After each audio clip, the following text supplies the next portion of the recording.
Yun guys, dagan kayong mursiko. Namilit siya tungkuan. Uy, kasakit agay. Sumok pas kalibunan kadayo. Dikit kayo guys.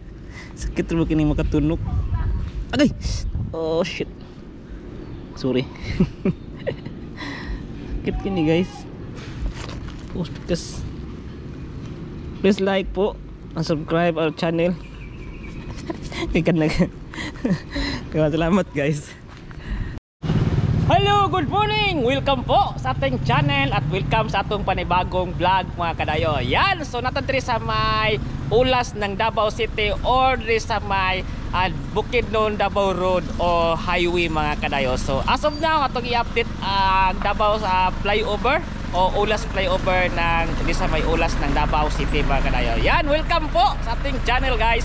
So yun, as of September 2025 atong i-update ang Davao o ulas na flyover sa Davao City. Ito yung gikan sa Bukidnon, Davao Bukidnon Highway ang mag-connect sa Davao City Coastal Road mga kadayo. So yun, for now ato ning i-update o ato before ta mag-update ay pakita ko sa inyo ang development diri nga bahin, diri nga side sa kilid sa flyover mga kadayo. Sa yun, before ta mag-proceed sa atong vlog nalay ko yung channel kadayo, si channel na kadayo for adventure and vlog, adventure and travel mga kadayo. Kaya kung gilahi ang adventure ang travel na to kadayo kay dili siya gana sa algorithm dire sa development sa Davao City. So natay ba si channel baki akong ibutan dire sa may kilid, paki-support mga kadayo. So dako na kailan tulong sa kuha pag inyong i-subscribe o i-like ang atong bagong channel mga kadayo. So ayun, so punta ta dito kadayo. Pakita ko sa inyo ang development sa may gilid sa flyover. Let's go!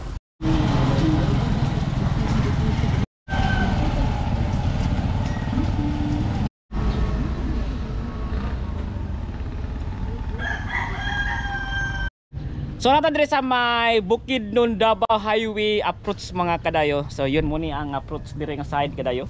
So kita lang nato. Guys, update ta as of September 2025 para mapakita sa inyo ang development dire sa Davao Ulas Bayadak. Yan, Bayadak flyover.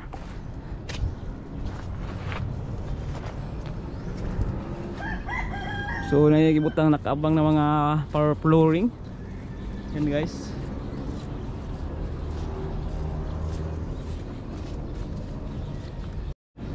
Din baba ta. Pakita sa inyo diri nga side.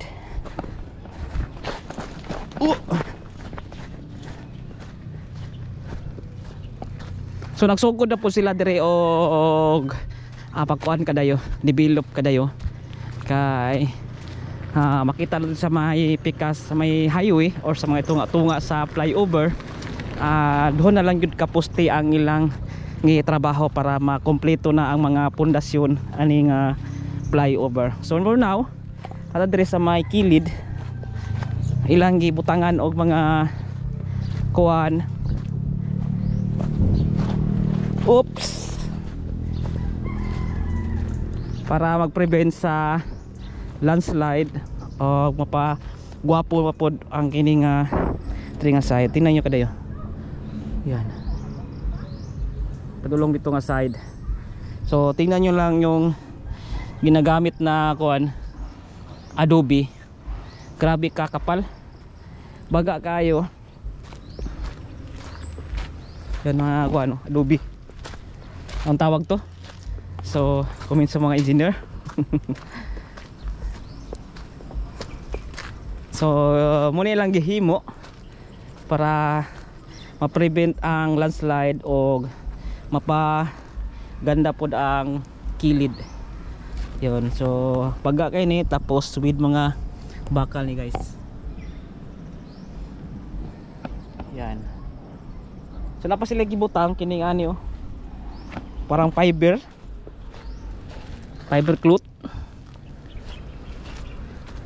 o kining knit.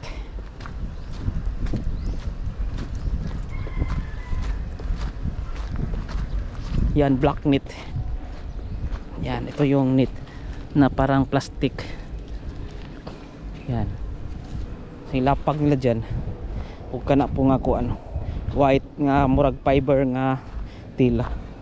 Yan guys, dito sa gilid ni sa may fly over diri banda. So para mapagwapo pod ang kilid niya. So sa pagkaalaman ko naibutang pod nga kasadre nga bahin sa ground nga karsada padulong dito sa may Turil. So ayan, so proceed ta dito sa Davao Ulas flyover guys. Let's go.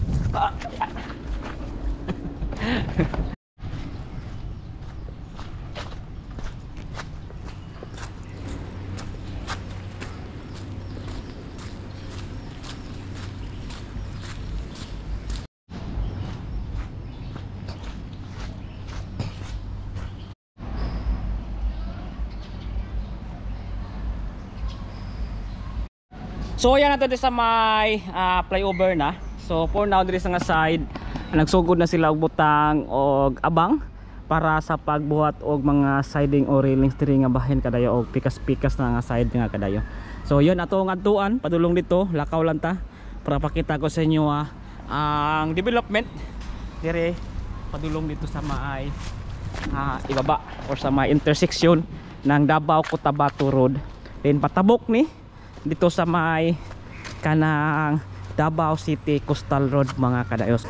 Ito pod na flyover kadayo nakaiba pod ang design aniya kay naka-curve. So kasagarang mga flyover ato nakita kuan straight lang, so kini naka-curve ni mga kadayo. Yan. Morning. Morning. Hey, kuan mo sir? Ang mga kuan? Mga waste. Mga bakal. Mga bakal po dala tanan. Mga black bag. Matabak yang area ba nga. Oy. Nga baba nga tubigan. Tubigan. Oh, kuwat mo ko kay buhat ko magilagmay. Atis, sapi wa. Oh, jud. Salamat sir. Sige na. So dito ta. Sita kadayo. So nata sa ilalom karon. So nata sa may side sa may. Yun. Tingnan niya kadayo. Grabing weird na tagas kayo. So makita ko sa inyo kadayo yung pinaka mahaba na expand sa girdle dito banda. Yan.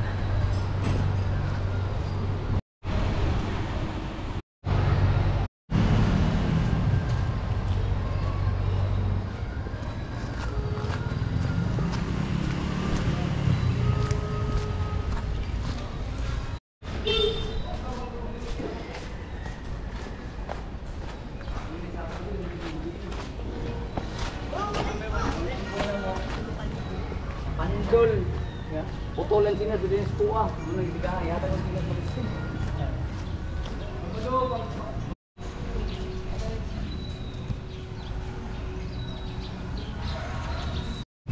So na tunga-tunga kadayo mao day ni ang flyover ng Davao City mga kadayo Ulas. So yun nakita sa inyo ang taas ani kadayo nasa 862.83 meters.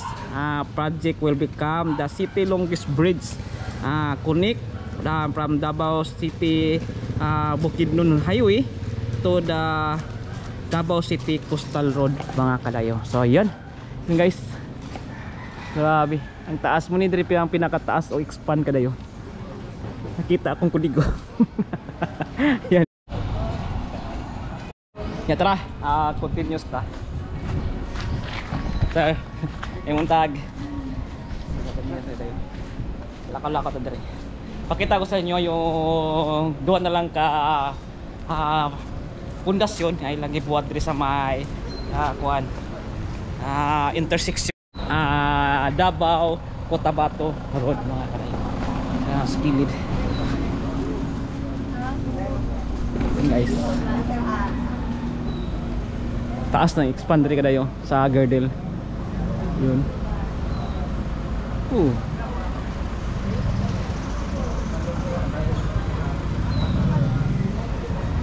So hapit na tamabot diri sa Maikuan sa Padre.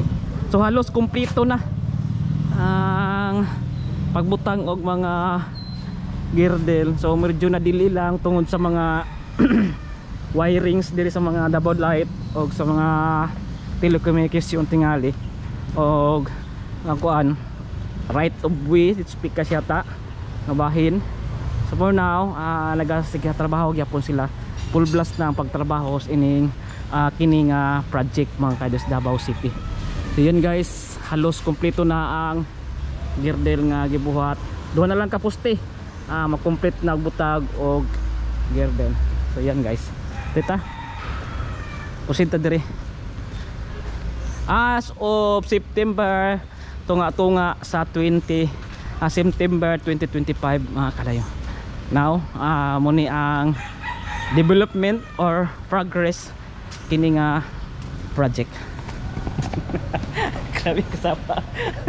And guys, diri nagastagad ko na kay mga kuno, mga bakal. So karon nagtrabaho ang mga steelman.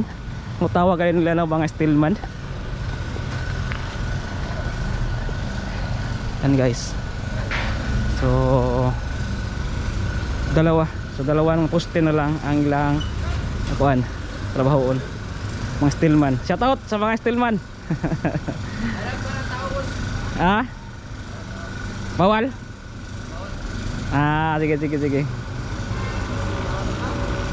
So yun, muna ang ilang trabaho karon.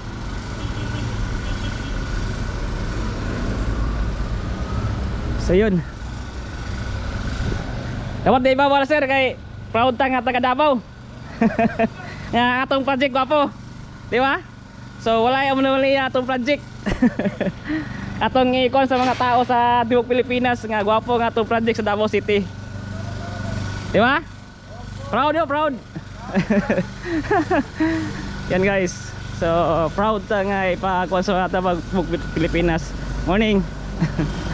So nadiri ang kuan guys, last nga kuan poste nga ilang gibuhat guys. Yan. Yan yung kuan mga bakal ng ibutang sa pundasyon. So kini guys kuan pa ni kurang silbi isa sa mga kuan ba pundasyon di butangan ni isa na lang ni para itaas sa ato kataas kadaka. Yan, so Davao Bukidnon Road na diha nga side Davao Cotabato Road. Ayan guys, ito na yung pinaka last nga pundasyon o poste nga buhaton. So diri Davao Cotabato Road na nasada. So yun, ito yung mag-connect na. So doon na lang ka poste din mga girdle na imutang din patabok dito sa kuan sa ka side o padulong na dito sa may Davao Coastal Road mga kadayo. Yan guys, pakita dito yung side.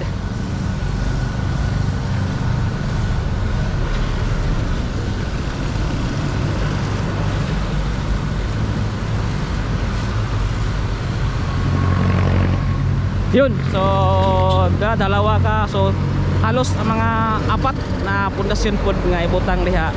Then pababa na, palanding na dito sa Talumo nga bahin sa Davao City. Then padulong na dito sa may entrance sa Davao Coastal Road. Yan guys, so update sa flyover ng Davao City. Isa sa mga project na sinumulan ni Pangulong Rodrigo Duterte.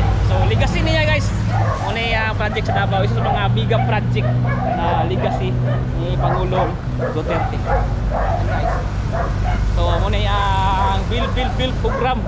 So isa sa mga build program mga kadayo.